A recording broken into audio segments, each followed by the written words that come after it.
make sure my head's not cut off. We're going to keep that part in here. All right. Welcome, everyone, to the Real Estate Experience Podcast. As always, super excited to bring you the absolute heat, dropping bombs and golden nuggets, where I just do an experience share as an entrepreneur, investor in the industry of the successes that I've had and also the mistakes, the trials and tribulations, and bring on other high achieving investors to share their insights and perspectives as well. So those of you on the YouTube, you know the next steps. Hit that notification bell and also subscribe. And on all other platforms, whether that's WorldStar Hip Hop, that is Spotify, Stitcher, iTunes, leave that rating. It would really mean the world to me. So just want to check in, everyone. Go ahead and drop below and comment where you are from, because I know there are new individuals that keep coming across the content. And yeah, go ahead and drop below. Introduce yourself. I'm here in the 317, which is the area code in Indianapolis, Indiana. So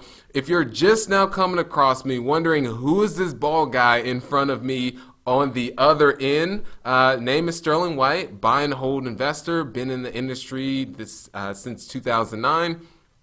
Started in construction, shifted to investing in 2013, where I bought my very first single family house, and then scaled to 150 single families, exited out of all those single families, and now just strictly own apartments that are between 75 and 160 units, and portfolio is just under 400 units. At this present time, I am shooting this podcast episode, and just my overall upbringing wasn't the environment was, you could say, in essence, people would say I grew up in projects, the hood, single mother, fraternal twin brother, and we grew up on government assistance, subsidized houses, so Section 8, food stamps, and I'm sure of other government assistance she didn't tell us about, but ended up getting out of that environment and moved from the inner city out to more of the suburbs. We were still in lower income housing, but through that completely different surroundings, and it was for the better. So that's just a little bit about myself and today's topic that we're going to be going into. And let me just go ahead and take a step back, is that each and every one, and this is one question I asked my little one, Kinley. She's 8 years old, and then to get a visualization what she looks like is just imagine me with a full head of hair all the way down to my back like Tarzan. It just happened to be as soon as she was born, my hair just is the way you see it now, where there's a nice clean shave. Actually, I shaved it yesterday while I was in the shower and brushing my teeth at the same time. I just like to be that much more efficient. Not brushing at the same time. I shave my head, then brush my teeth. But I digress, you guys. One thing I just wanted to reverse is that one of the questions I asked her was, what are things that we can control in life and things that we can't control? And she just mentioned that, she stated, we can control ourselves, however, we cannot control what goes on the outside. So externally, whether that's the politics, all of everything else that's going on, the pandemic, but at the end of the day, we can still control ourselves. So I thought that was a cool experience, and starting to see the messaging, and not messaging, but the teachings I have, and just wanting to engrave that in her as much as possible, the things that I've learned just through my living on this planet Earth. So all right, let's go ahead and go into the topic, which is the best way to find deals. And this was one question I actually just got today. And what I run into is so many times that everyone is looking for that magic bullet or silver bullet or black and white answers to questions such as this, where there really is no black and white or a magic bullet, silver bullet. And if there is, please, you guys on the other end, let me know in this case. But the thing that I had mentioned to them in terms of answering that question is, it's about picking a channel and actually consistently implementing on it. And why I mentioned consistently implementing on it, and now go into the channel that I use, which many of you are already aware of, in terms of being able to buy deals, because I go off market. Because there's a variety of channels that you can use. But it all just comes down to consistency and being persistent, and also the follow-up. But I'll give you all an example. I had someone that reached out to me the other day, and they mentioned that I've been using direct mail. That's the channel that they're using to go direct to owner. And they stated that, yeah, this is the channel I'm using. Do you have any alternatives? This isn't working. And I followed up and asked a hard question and just simply asked, how many times have you hit the list? So sent out direct mail to the list that you're prospecting. And they said once. I almost hung up the phone, you guys, because that was just a prime example of just the lack of long-term thinking. And what I mean from that is it normally takes between the 6 to 8 attempt just to get in contact with the person that you're looking to buy their property. Because one thing you have to take into consideration, it's not just your direct mail piece, and I've called owners and got in touch, and this was even on the more residential, the single family side, that they would say they have a stack of direct mail that they're ultimately having to sort through, and it just so happened that the one that I sent on that day, and that could have been the 5th or 6th one, that they picked up and then gave me a call. So that's what I mean is the power of consistency and just having a more long-term thought process. So the various channels that you can use to be able to buy deals, and I'm just going to name off a couple, is going through brokers and agents. They're the ones that do majority of the legwork, in essence, majority of the legwork that you would do if you are taking the approach to actually go direct. And so let me go ahead and scoot closer, but I want to make sure that my head's actually not cut off. Okay, all right, is that the going through the brokers and agents. However, the consequence or the con to that is there's everyone else that's taking that same exact route, so there's more competition. You're getting highest and best, final calls to offer, so the price is getting more bid up.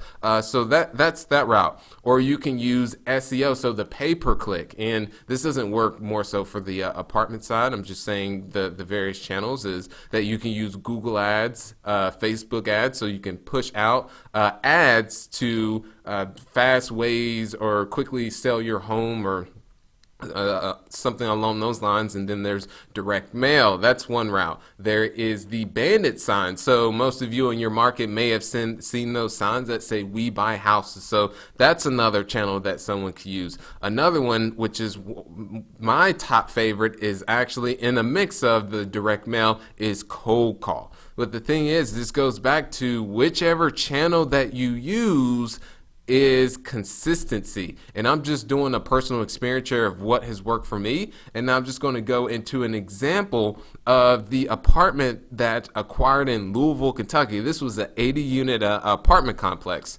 And how this was found was just leveraging apartments.com and looking for the apartments that were under rented. And then from there, this specific one is actually, you can Google it, it's Dunwoody Court.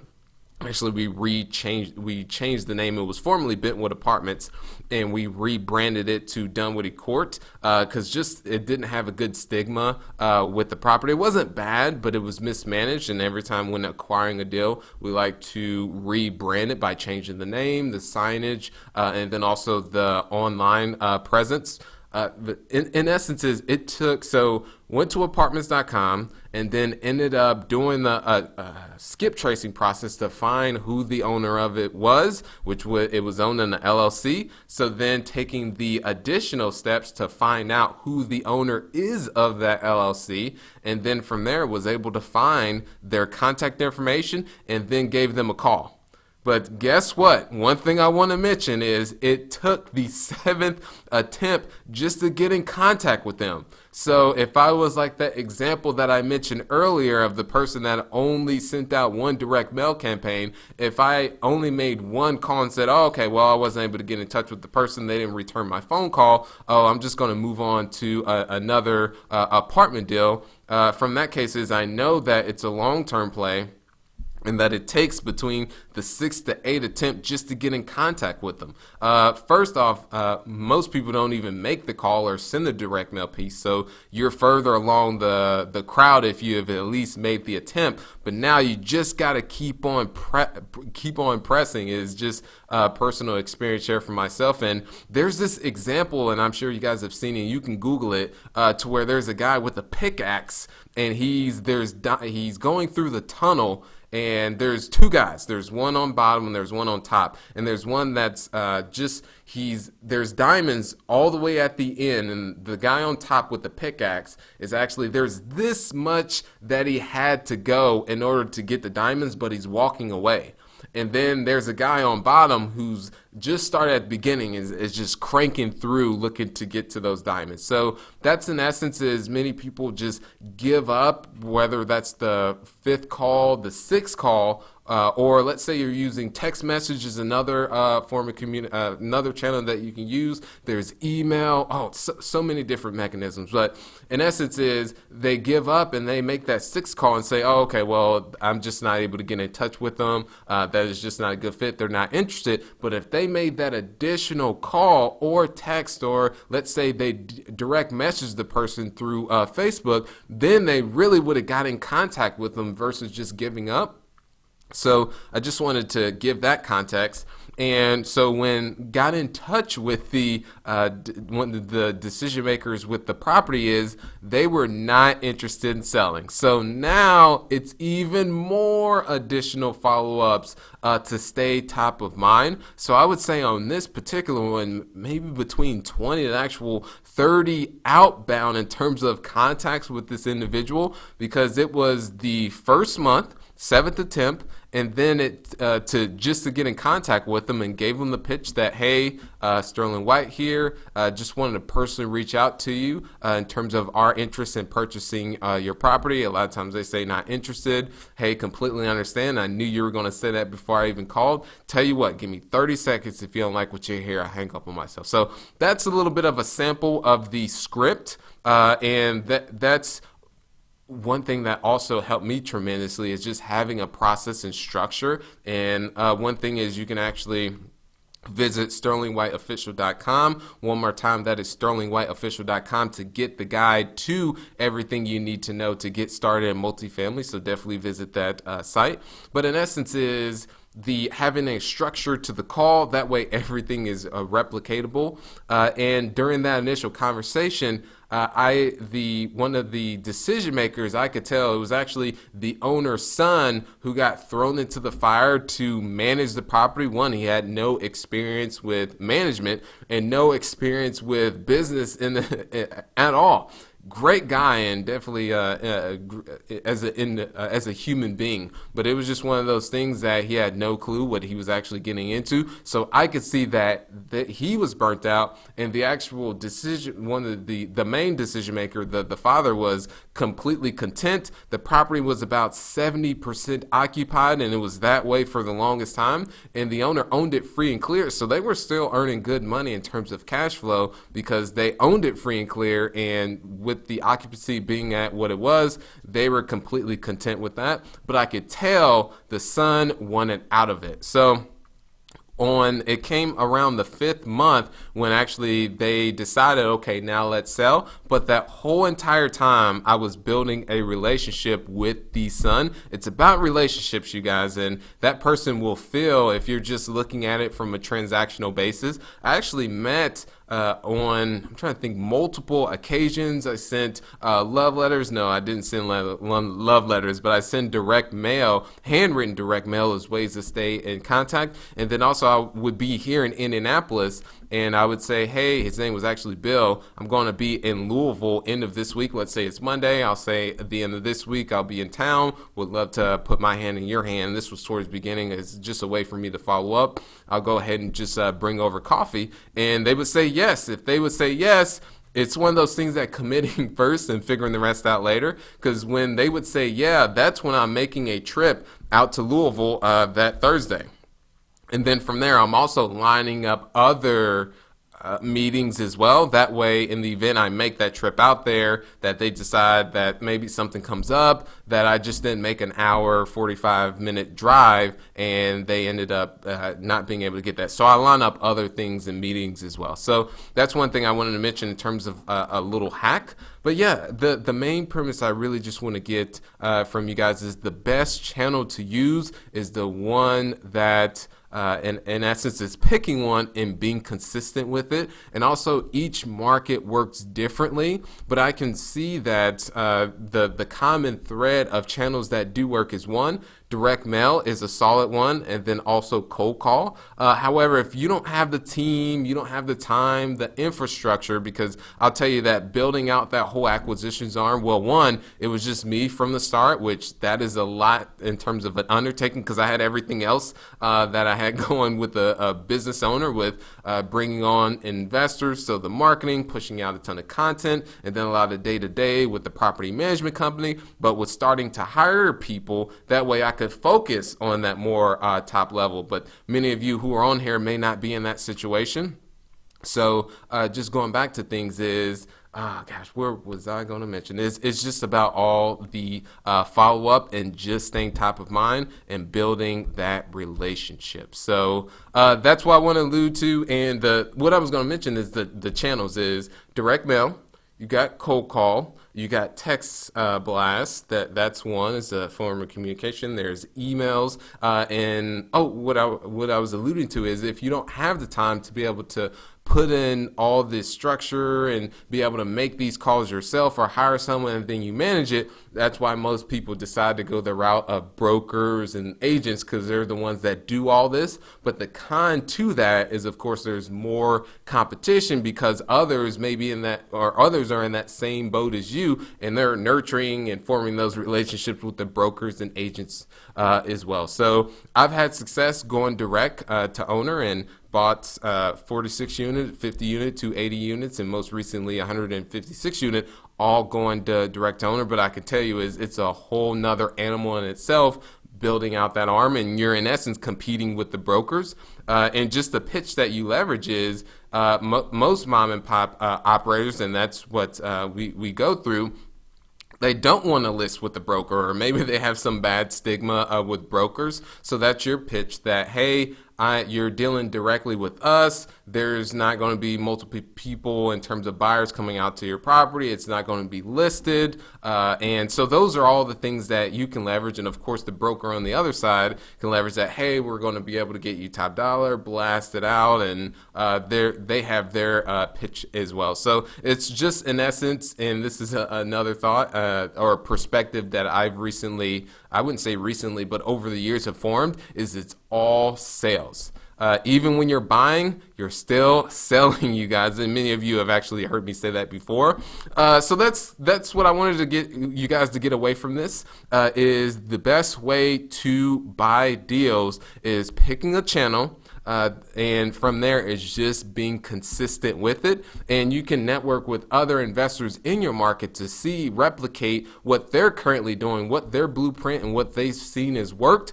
And that's what in essence you do, but it's about the execution on it. So there we go. Now let's go ahead and go into the book review. I keep cutting off my head just a little bit. But yeah, the book review is not book review, but book recommendation is the 10X Rule by Grant Cardone. And I know many of you can see the influence that Grant has on myself in terms of the whole sales, the content marketing side of things, and just really pushing out a large volume in essence is, and love him or hate him, you guys, I know he can be very polarizing, but in essence is the biggest takeaways I got from this is really just taking, so when it came, I'll give you all a prime example is on Bigger Pockets, for instance, when I was contributing in terms of content is I was posting 3 to 4 blogs per week. Yes, rewind that. 3 to 4 blogs on a weekly basis because I took Gary Vee's concept of the jab, jab, right hook of pushing out the content, and then I took Grant's principle of pushing out as much as you can out into the marketplace, and that allowed me in a very short duration of time to become the top contributor, especially in that time frame, on the on Bigger Pockets that wasn't even on with Bigger Pockets. So I just contribute to it. But in essence I knew that in order to get out of obscurity, I had to do quantity over quality, because one thing that I've also learned that the quality is subjective, because many people have the flip side that, well, I don't want to push out that much content because I'm afraid that the quality will not be as good. I can tell you, I've pushed out content where the lighting's bad, I've stuttered tons of times. Okay, all right, my screen went black. Is that I've stuttered tons of times, but that content has actually done better than the ones that have been more professionally produced. So that's what I mean is the market or the end user is the one that determines you. This person on the other end, you awesome human being, you determine what is quality. So that's what I want to share with you guys in terms of what I got from the 10X rule. It was more of mindset. I really didn't get so much in terms of tactics, but that's the overarching. I'm a firm believer about mindset is my go-to and really laying the foundation. And each and every time I read a book, I'm just looking for that one idea that's worth $1 million, because there's tons of things that you can get away from a book. But when I go to conferences, seminars, boot camps, all these things for the self-improvement, I'm looking for those 1 to 2 things that I can really grab and start to implement versus trying to implement all these different things. And that was the biggest thing I got from that book, was just 10xing in essence what you're going to do and just push out content. You can actually follow what Grant does on YouTube, and you can see he does what he exactly says and on this social media platform. So it's just about seeing others what they do, that person says what they're going to do, and then following the exact model and just replicating it. So all right, you guys, last thing I wanted to mention is visit sterlingwhiteofficial.com. One more time, that is sterlingwhiteofficial.com to get the guide on everything that you need to know to get started in multifamily investing. So one more time, that is sterlingwhiteofficial.com. So appreciate you all so much. Go ahead, those of you on the YouTube, don't want to forget, hit that subscribe button and also notification bell. And then everyone on all other platforms such as WorldStar Hip Hop, there's Stitcher, there's iTunes, leave that rating. It would mean the world to me. Thank you so much and keep being awesome. Thanks for listening to The Real Estate Experience. If this has brought you any value, please subscribe and leave a 5-star rating. It would mean the world to me. Now go out there and crush it.